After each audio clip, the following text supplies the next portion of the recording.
ఇప్పుడు ముచ్చట ఏంటంటే కొంతమంది ఎట్లుంటారంటే మన వాళ్ళకన్నా పైసలు ఇచ్చినాం అనుకో అది ఎట్లా చేస్తారో చూద్దాం. ఆ సాయిలన్న నమస్తేనే, సినిమా చూపెట్టుగానే నేనే చూపిస్తుంటేనే రాజుగారు తెలుసు కదా, ఆయనకి మొన్న 300 రూపాయలు ఇచ్చిండే 4 రోజులు అవుతుంది ఇంక ఇస్తలేడు. హలో మామ ఏడున్నోరా, బిర్యానీ తినబెట్టు కదరా.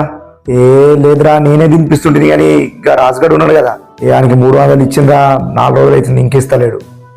బావా ఏడున్నాయి, ఒక బీరు దాపిగానే ఏం లేదు నేనే దాపిస్తుంటే కానీ ఇక రాజుగాడు ఉన్నాడు కదా, ఆయనకి 300 ఇచ్చినా ఇంకా ఇప్పటిదాకా ఇస్తలేడే. అదే వీళ్ళ కొలను డబ్బులు ఇచ్చారు అనుకో ఎట్లా చేస్తారో చూద్దాం. ఈయన ఎందుకు చేస్తున్నాడు ఇప్పుడు? అన్నా చెప్పే. ఇంకా రాజుగానికి 1000 రూపాయలు ఇవ్వాలంట కదా, ఇంక ఇస్తలేమంట కదా. అరే ఇంకా పిచ్చకుండా 1000 రూపాయలు కాగదంగా వచ్చిందా ఆయనకి?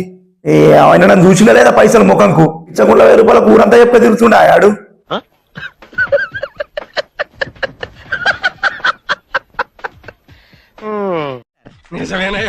వీడియో నచ్చితే ఫాలో ఫర్ మోర్ కంటెంట్స్.